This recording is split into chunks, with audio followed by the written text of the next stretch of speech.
নমস্কার, আমি অ্যাস্ট্রোলজার শুভঙ্কর শাস্ত্রী। 2025 সাল বৃশ্চিক রাশি কেমন যাবে, বৃশ্চিক রাশি মানুষদের কেমন যাবে তা নিয়ে আমি পূর্বাভাস নিয়ে আপনাদের সঙ্গে উপস্থিত হয়েছি। আগাম পূর্বাভাস নিয়ে 2025 সাল সংখ্যাতত্ত্ব অনুযায়ী কিন্তু মঙ্গলেরই বৎসর। 2025কে যদি একটা সংখ্যায় যদি নিয়ে আসি তাহলে আমরা 9 সংখ্যা পেয়ে থাকি। বৃশ্চিক রাশির অধিপতি দেবতা হচ্ছে মঙ্গল। তো অনেক সব দিক থেকে কিন্তু কিছু সব দিক থেকে না হলেও কিছু দিক থেকে কিন্তু বৃশ্চিক রাশি মানুষরা এই 2025 সালে ভালো অ্যাডভান্টেজ পাবে। কিন্তু বৃশ্চিক রাশি মানুষদের জীবনে কিন্তু প্রচণ্ড পরিমাণে স্ট্রাগল দেখতে পাওয়া যায় সব দিক থেকে, কিন্তু তারা স্ট্রাগলকে অতিক্রম করে একটা দিশার দিকে তারা অবশ্যই পৌঁছানোর চেষ্টা করে, আর সেটা কিন্তু তারা পারে। তো 2025 সাল সংখ্যাতত্ত্ব অনুযায়ী মঙ্গলের বছর হওয়ার জন্য কিংবা বৃশ্চিক রাশির অধিপতি মঙ্গল হওয়ার জন্য কোন দিকে ভালো অ্যাডভান্টেজ দেবে, আবার কোন দিকে ডিসঅ্যাডভান্টেজ দেবে, মানে তাদেরকে সমস্যা সম্মুখীন হতে হবে। সম্পূর্ণ ভিডিও কিন্তু আপনাদের সঙ্গে আমি তুলে ধরব। সবার প্রথম বলি, মঙ্গল কোন দিকে ভালো অ্যাডভান্টেজ দেবে। মঙ্গল হচ্ছে ঊর্জার কারক গ্রহ, মঙ্গল হচ্ছে সাহসের কারক গ্রহ, মঙ্গল হচ্ছে বিবাহিত জীবনের কারক গ্রহ, মঙ্গল হচ্ছে ঘরবাড়ির কারক গ্রহ। তো অবশ্যই কিন্তু সেই দিক থেকে ভালো অ্যাডভান্টেজ আপনাদেরকে তুলে ধরবে। তো যারা বিজনেস করতে চাইছেন তাদেরও অবশ্যই কিন্তু তাদেরকেও ভালো অ্যাডভান্টেজ অবশ্যই কিন্তু মঙ্গল দেবে। কিন্তু হ্যাঁ, 2025 সালে মাথা গরমে আপনাদের হট করে মাথা গরম হয়ে যাওয়ার সম্ভাবনা কিন্তু প্রচণ্ড পরিমাণে দেখতে পাওয়া যাবে। জ্ঞাতি শত্রুদের সঙ্গে কিছু আপনাদেরকে সমস্যার সম্মুখীন হতে হবে। ভুলভাল কিছু কথা বলার জন্য কিছু জায়গায় কিছু সমস্যা ক্রিয়েট হতে পারে। এগুলো কিন্তু আপনাদেরকে অবশ্যই আপনাদের মধ্যে দেখতে পাওয়া যাবে। তো 2025 সালে এই যে চারটা প্ল্যানেটের উপর ভিত্তি করে আমি সম্পূর্ণ বার্ষিক রাশিফল আপনাদের সঙ্গে তুলে ধরবো। এই চারটা বৃহৎ planet Jupiter, Saturn and Rahu Ketu. 15ই মে বৃহস্পতি 15 মে অবধি থাকবে বৃহস্পতি কিন্তু আপনার রাশির সপ্তম ভাবের মধ্যে। এই সপ্তম ভাবের মধ্যে বৃহস্পতি থেকে আপনাদেরকে যথেষ্ট পরিমাণে অনেক কিছু ভালো অ্যাডভান্টেজ কিন্তু আপনাদেরকে দেবে। কোন দিকে ভালো অ্যাডভান্টেজ দেবে আপনাদেরকে? তো যারা কাজবাজের জন্য চেষ্টা করছেন তাদের কিন্তু ভালো কর্মপ্রাপ্তি কিন্তু বৃহস্পতি অবশ্যই করাবে। আপনাদের মনের ইচ্ছা অবশ্যই পূরণ করাবে বৃহস্পতি। এই বৃহস্পতি আপনাদের সপ্তম ভাবের মধ্যে থেকে যারা গার্মেন্টস রিলেটেড বিজনেস করছেন তাদের জন্য অত্যন্ত শুভ সময় এই 2025 সাল। তো যারা জুয়েলারি বিজনেস করছেন তাদেরও জন্য অত্যন্ত শুভ।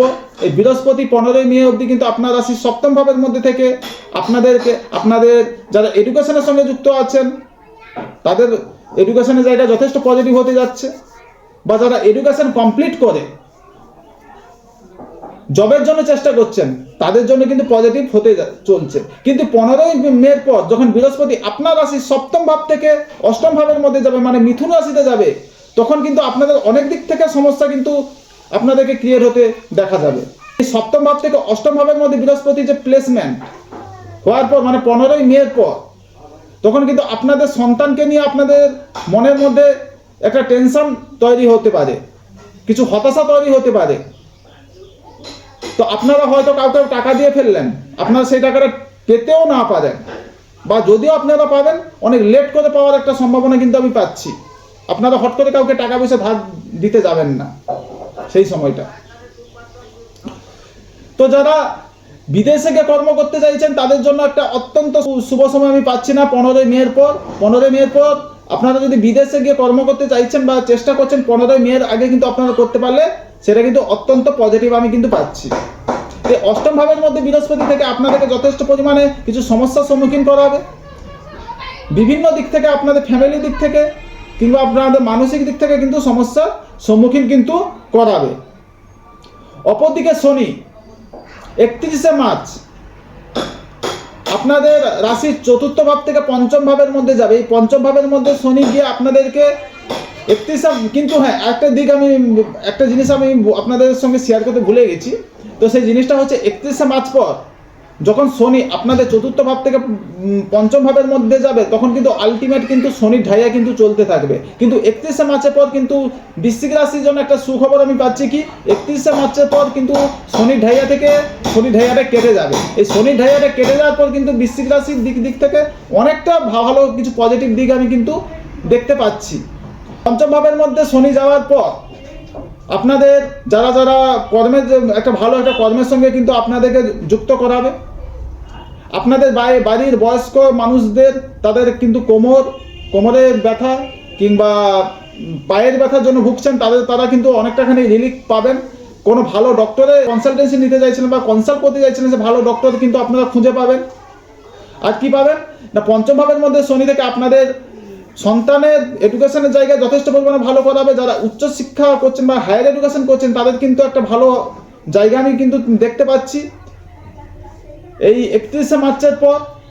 তো 31 মার্চের পর শনি আপনাদের চতুর্থ ভাব থেকে পঞ্চম ভাবে প্লেসমেন্ট হওয়ার জন্য যারা আর্টস নিয়ে পড়াশোনা করছেন বা আর্টস নিয়ে কোনো পড়াশোনা কমপ্লিট করে জব করতে যাচ্ছেন, তাদের জন্য একটা সুবর্ণ সুযোগ আমি দেখতে পাচ্ছি এই বৃশ্চিক রাশি মানুষদের। অপরদিকে রাহু 19 মে অপরদিকে রাহু আপনাদের রাশির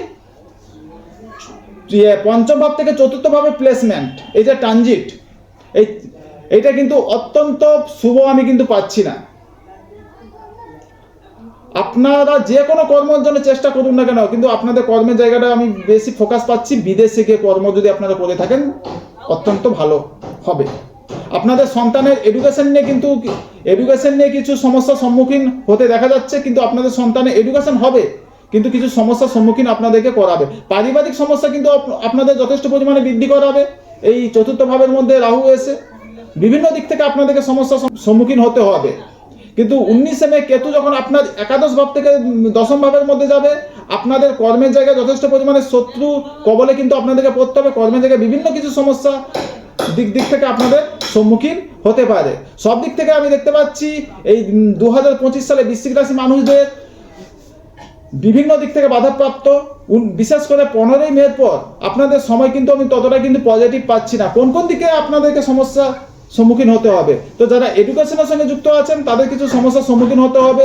যারা বিয়ে করতে চাইছেন, আমি বলবো 15 মে আগে অবধি কিন্তু সময়টা যথেষ্ট পরিমাণে ভালো বিয়ের জন্য। 15 মের পর বিয়ের জায়গাটি কিন্তু আপনারা অবশ্যই কোনো ভালো অ্যাস্ট্রোলজার কনসালটেন্সি নিয়ে কিন্তু অবশ্যই কিন্তু আপনারা করাবেন, ঠিক আছে। তো আপনাদের জন্মছকের মধ্যে যদি বৃহস্পতি ভালো থাকে, অবশ্যই কিন্তু যত খারাপ আপনাদের ছক হোক না কেন, অবশ্যই কিন্তু বৃহস্পতি আপনাদেরকে সেখান থেকে কিন্তু রিলিফ দেবে। আপনাদের জন্মছকের মধ্যে যদি শনি ভালো থাকে, আপনাদের পারিবারিক জায়গা যথেষ্ট পরিমাণে ভালো করাবে, কর্মের জায়গা যথেষ্ট পরিমাণে ভালো করাবে। বিভিন্ন দিক থেকে আপনারা সাকসেস পাবেন। যে কাজ হতে চাইছিল না এক চান্সে, সেই কাজ থেকে আপনারা যথেষ্ট পরিমাণে সাকসেস পাবে। আপনার জন্মছকের মধ্যে যদি রাহু ভালো থাকে, আপনাদের যোগাযোগের জায়গা যথেষ্ট পরিমাণে বৃদ্ধি পাবে। রাহু ভালো থাকলে আপনারা অবশ্যই ভালো কোনো অপরচুনিটি কিন্তু আপনারা অবশ্যই পাবেন। আপনার জন্মছকে যদি কেতু ভালো থাকে, হ্যাঁ আরেকটা কথা, আপনার জন্মছকের মধ্যে যদি রাহু ভালো থাকে, আপনাদের পারিবারিক জায়গা যথেষ্ট পরিমাণে ভালো হবে। সন্তানের এডুকেশনের জায়গা যথেষ্ট পরিমাণে ভালো হবে। আপনার জন্মছকের মধ্যে যদি কেতু ভালো থাকে, আপনাদের কর্মস্থানে যতই বড় শত্রু হোক না কেন, সেখানে কিন্তু আপনাদেরকে কোনোভাবে ডমিনেট করতে পারবে না। তো ভিডিওটা কেমন লাগলো অবশ্যই কিন্তু জানাবেন। এই বলে আমি আমার অনুষ্ঠান বেশি বাড়াবো না, এখানেই শেষ করছি। নমস্কার, ভালো থাকুন।